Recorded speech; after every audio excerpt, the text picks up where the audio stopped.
Welcome to the Free Will, Science, and Religion podcast. I'm Slattery, and I'm here with George Ortega and Jamie Soden. And today we're going to talk about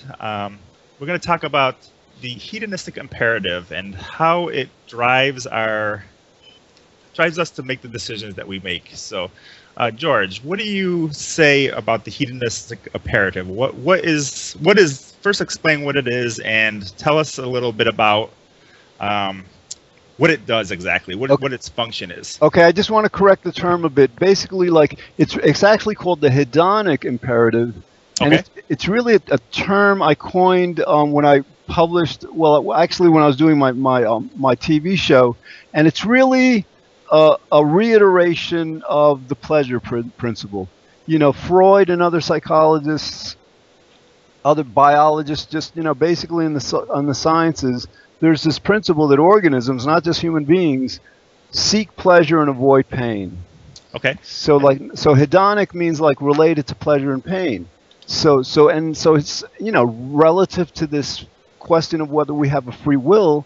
If we're hardwired to always, do or think what we predict. It's not always like a lot of times our predictions are wrong, but what we predict is going to bring us more pleasure, more happiness. Then that in itself, without invoking causality or nature or nurture in a certain sense, although it isn't genetic, I guess, that kind of like just shows how free will is impossible. And what would you say about people that act altruistically in the sense that what they do is they kind of sacrifice their own happiness for the happiness of another? What would you say?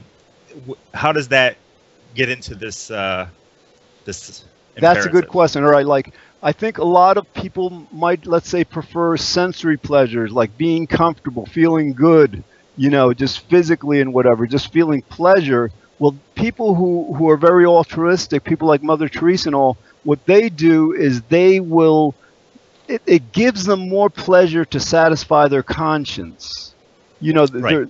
Exactly. So it's really a different form of pleasure, and maybe a higher form of pleasure.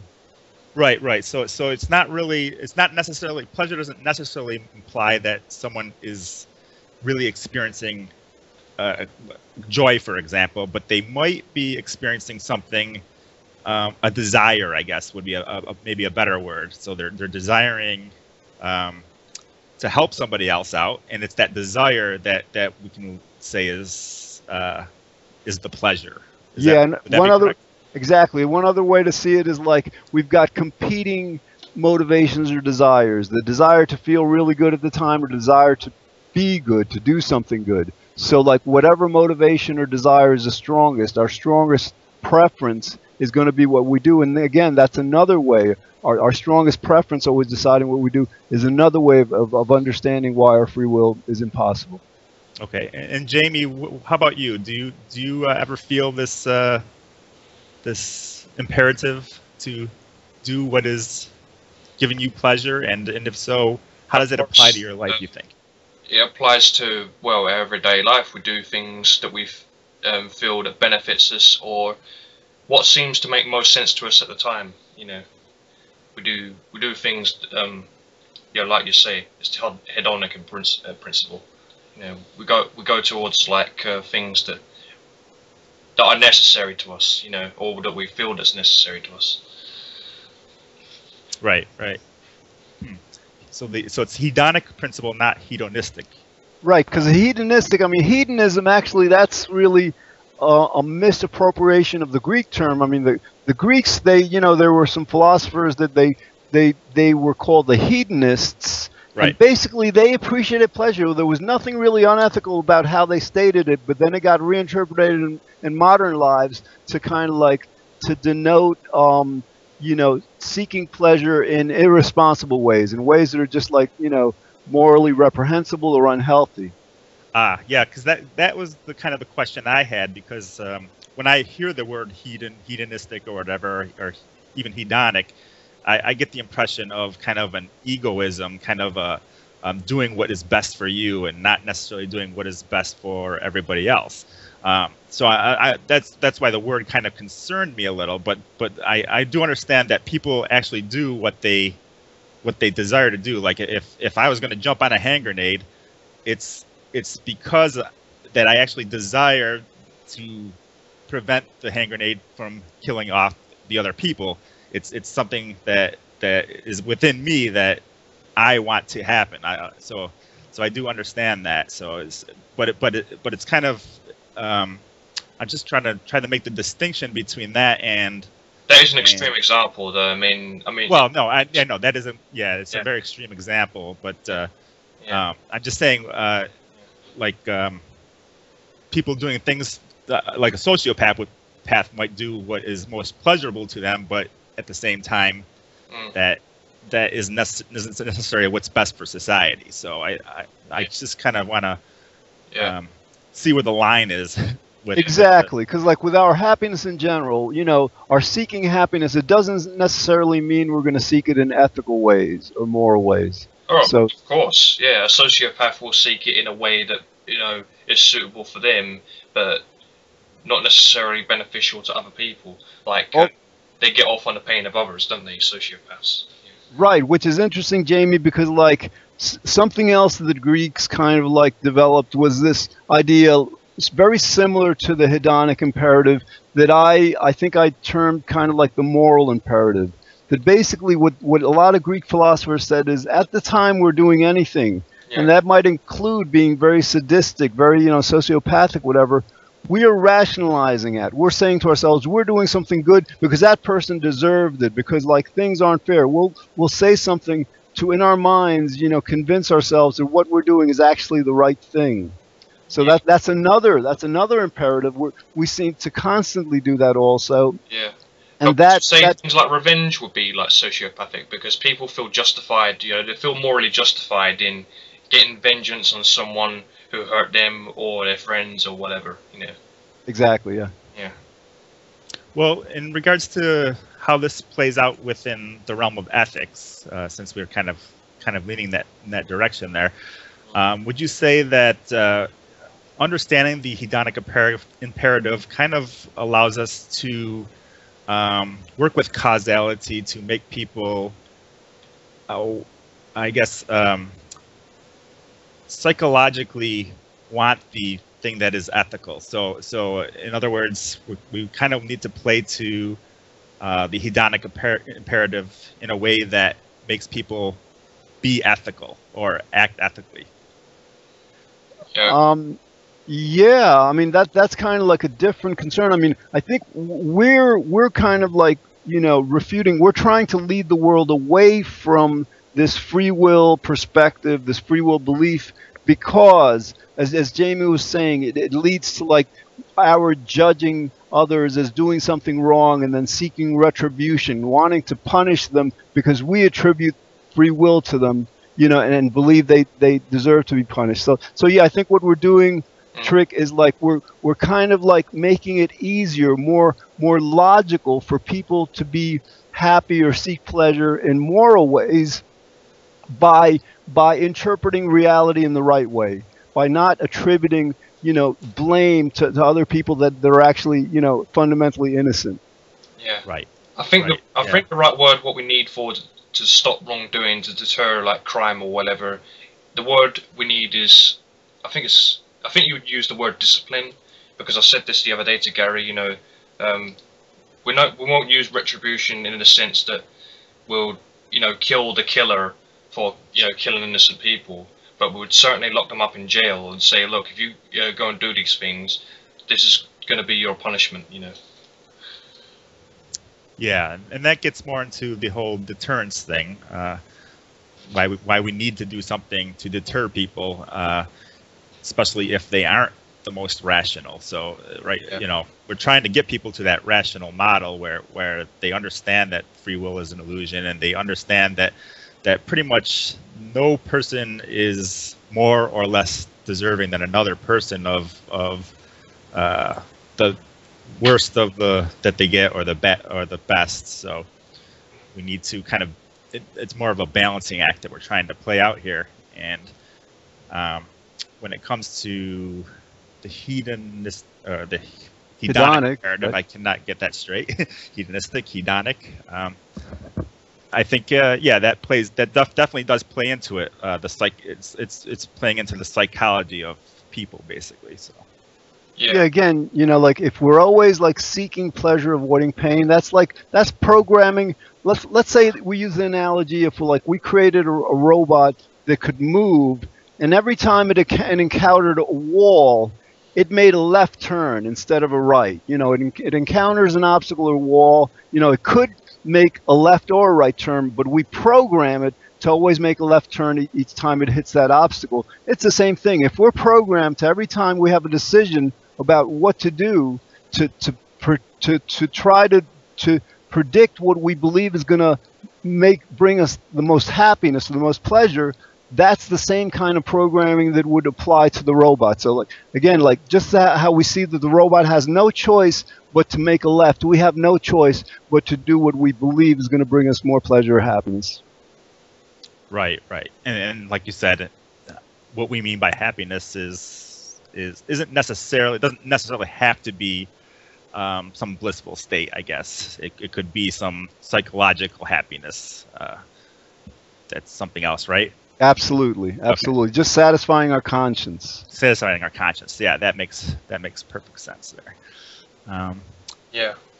Well, the reason why you'd make like a sacrifice to save another, like with your grenade example, is because you feel it's the morally right thing to do to, say, protect a child from the frag grenades or whatever, So you'll jump on it and try to absorb some of the explosion, whatever, but you'll get killed in the process, obviously. Right. So it's not. Yeah. So I mean that's where it gets a little tricky, because it's not necessarily.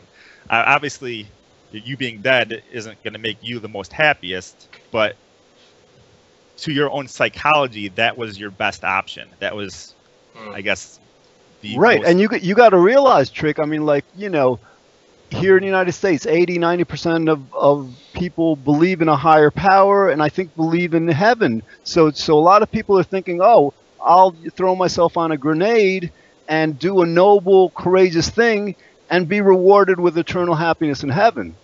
Ah, that's a good point as well. Yeah, if you bring up their whole religion thing, then it's not. The death part isn't as important as the happiness you'll find in heaven as well. So people might be doing that as well. Yeah, it's very interesting. Yeah, it would get quite messy though, because most of our body's made of water, so yeah.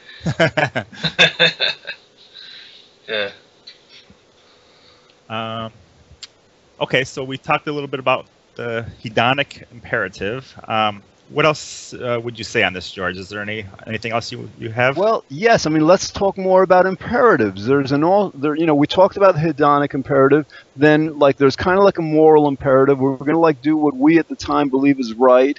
There's another imperative that's like the reason imperative or the logic imperative. We're not going to do what doesn't seem reasonable. The example I usually use is there's two glasses before us, and we want to empty the contents of a pitcher or something into one of them, and we see that one of them is not going to hold the contents, but the other one will. Our logic will compel us to pour the liquid or the water into the larger glass. So we apply that to everything. If something doesn't make sense, we're kind of hardwired to do what makes sense to us.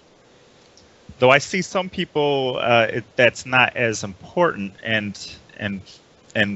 we need to work towards them, towards the hedonic imperative, towards them leading to the reason imperative. In other words, some people reason isn't what gives them the most pleasure. It's other things, faith, for example, or just community or emotions. These are things that give them the pleasure, and that I don't think that necessarily equates to the reason imperative.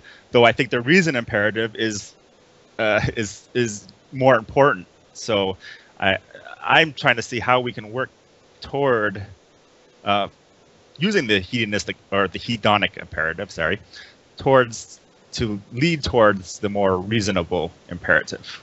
What do you say about that? I agree with you. In other words, while our default, I think motivation is generally to be reasonable, a lot of times our emotions will kick in, our desires and all. And actually, this is like what we're up against with the free will question. You know, a lot of philosophers, PhDs, have been studying this for years, if not decades.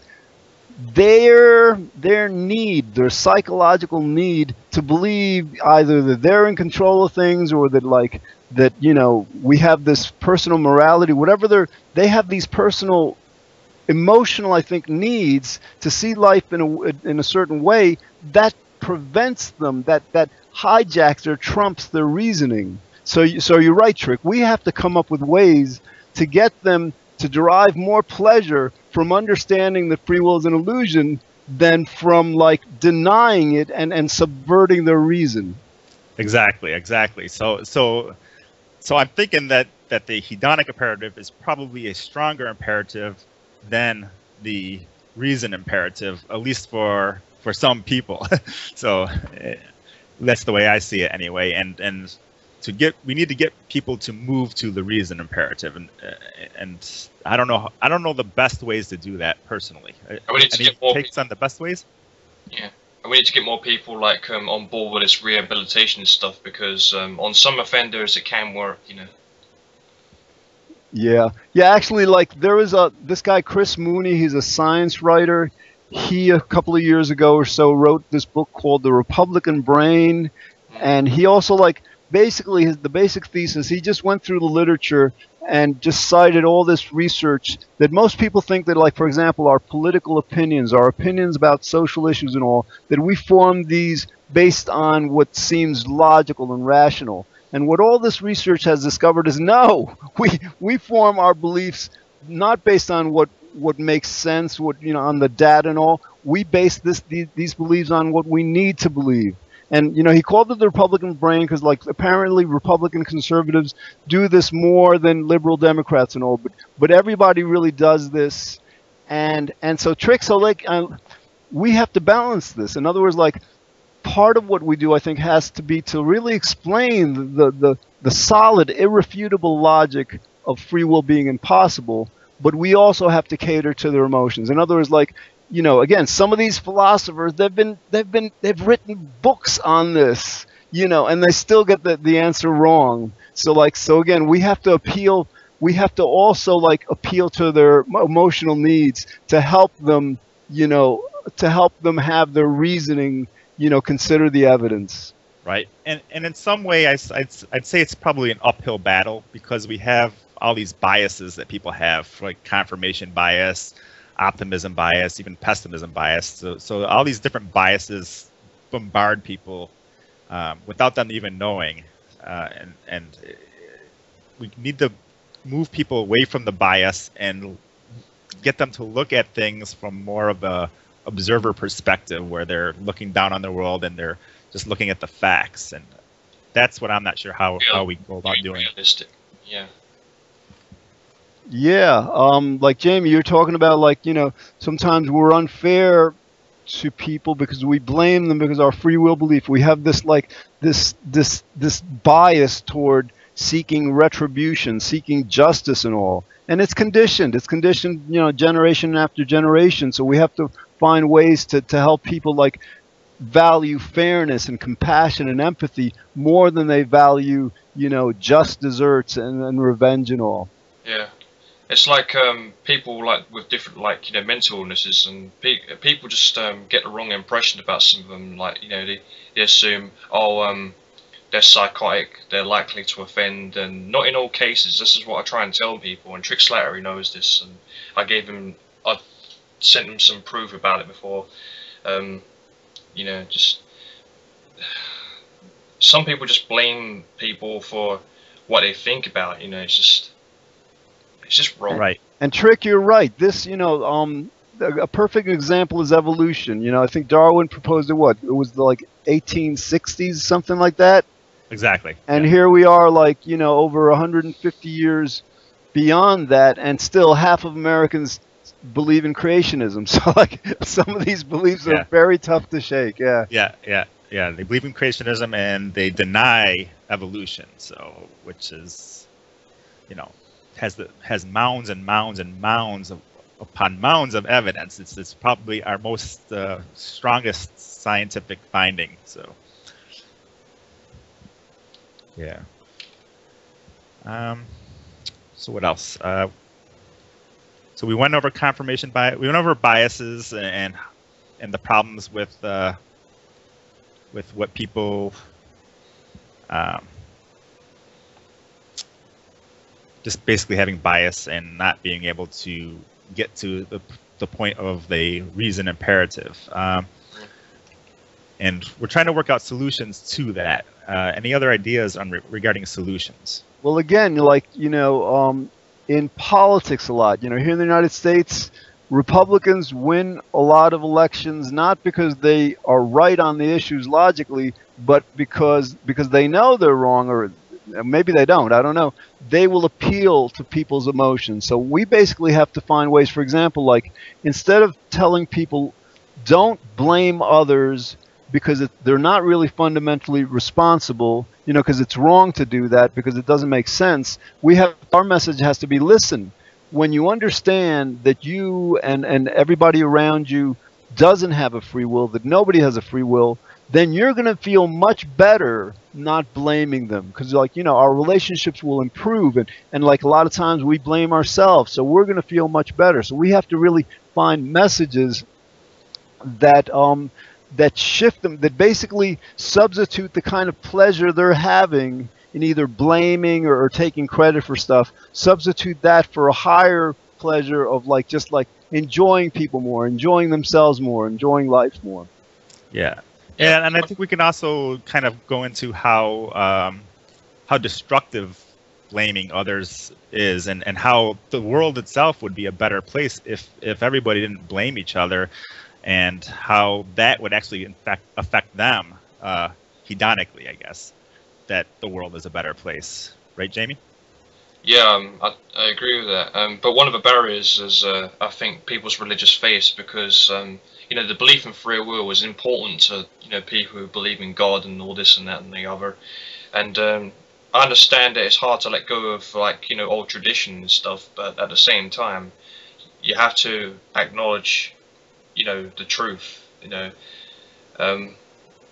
it's not their fault. They were indoctrinated with these beliefs. Their families passed on old traditions to them, and then they pass on their traditions to other people. It's like Christmas. People celebrate Christmas every year, and some of them are not even Christians. So yeah, so yeah, that definitely. I mean, the whole religion thing is a big obstacle for us, because a lot of people think that God gave them free will and all that stuff. So we need to kind of work around that, and it takes people a long time to change a belief, especially something that's been indoctrinated since they're it's ingrained into their mind. Yeah, that's what we have to understand. I mean, it's going to take, society years, if not several decades, to really get this. And I think we will. But with the religion, for example, people are going to want to believe in God. And so we actually use the logic that they believe that that's part of their religious belief to basically contradict this notion of free will. For example, if they define God as being all powerful, then it's very, very easy to make the argument to them, well, listen, according to your belief, if God is all-powerful, that means if he doesn't want you to do something, there's no way you're going to do it, and if he wants you to do something, there's no way you're not going to do it. So, basically using the beliefs. And then the other thing is kind of to make them feel good about this, because, a lot of times people feel good, oh, I'm going about my day doing what I will, what I want to do. And so, for religious believers, for believers in God, we say to them, listen, when you abandon this free will belief, you'll go around your days basically saying, well, I'm doing all this, I'm doing God's work, I'm doing God's will. And I think for a lot of people that's actually a more positive evaluation of justifying their actions than just doing them because we want to. Yeah, it's definitely I think a fair stepping stone to the rational imperative that we're looking for, though I wouldn't say that that has hit the rational imperative, but it's just you have to take small baby steps to get to that point, and I think that might be one of them. Yeah, you have to make examples to try and simplify it for him. Like, for example, a computer programmer, right, who makes a video game, makes, fictional characters of each having their individual AI, so they can walk around in like an open world. They have no free will, but they're the creator, so you have to, use that example with this God thing. If God created people, with the knowledge that they'll do something, then his creations cannot have free will.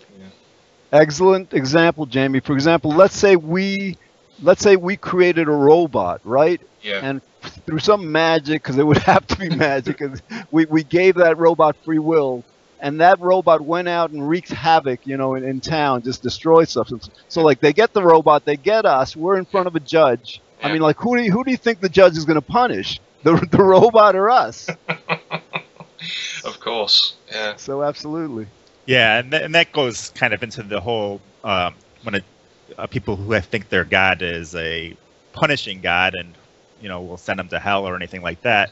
It's kind of like us creating a robot that has a pain sensor and then programming it to destroy whatever, like your house or something, and then when it does. Punishing it for that. Yeah, exactly. It's an absurdity. Oh yeah. Yeah, it's like smashing a car for malfunctioning. You know what I mean? It's just right. And so, like, yeah, in terms of like people getting this trick, I mean, like we're gonna do a lot of the podcasts. We're gonna like reiterate these same points over and over and over because people need to hear this. Sometimes people need to hear this 100 times or 1,000 times before they can overcome their emotional, denial resistance to it. Yeah, and for me, it's like a big psychological thing. It's made me less angry. I definitely don't get angry hardly ever, So even when people do things that really would normally bother me, I can kind of get by it now because I understand that why it's happening. It's through their causal mechanism, and they couldn't have done otherwise than what they're doing. So yeah. And when people start to realize that, they become more relaxed about things and they don't become immediately angry. And people realize if you get angry about certain stuff, right, all it's doing is putting your health at risk. Absolutely, and we should do episodes basically based on my experience because I feel it too. Like when I see these politicians saying these horrible things, whatever, on TV, before I used to get personally angry at them and at groups of people. Now, I'm very quick to remind myself, oh my God, it's not up to them. So I might still get angry at the universe or God, but that's a lot better than getting angry at people or ourselves. Yeah, I find that I get more frustrated than angry now. So it's just a frustration for the causal variables that happen. It's like, oh, why did those causal variables have to happen? It's just frustrating, that rather than me being angry over it because I know it's not anything that could have happened otherwise. So absolutely. Yeah, it's like people end up arguing with for telling them that people are not to blame for their mental disorders and stuff, psychological problems. It doesn't matter whether it's depression, like what me and Felicia have got, or other psychological problems like schizophrenia, bipolar, or whatever it may be. They should not be blamed for an illness that impairs them to the point where they cannot work. Or yeah, and you're even getting into mental illnesses or illnesses that are actually we know of, but even without the illnesses, people aren't to blame in that sense. So we kind of we don't even have to go to the illness part of things. We can just say no. It's no matter what the person does, they had to do that based on their exactly. Guys, we got less than 30 seconds. Okay. So how do you want to close this up, George? Well, I mean, like, I think, let's remind the audience, we're going to be talking more and more about this, coming up with more and more examples of how overcoming the free will belief is going to benefit people personally and the world in general. Exactly. Yeah. Okay. So I think that's it, right? Yeah, absolutely. Thanks, Trick. Great show. Great show, guys. All right. Talk to you soon.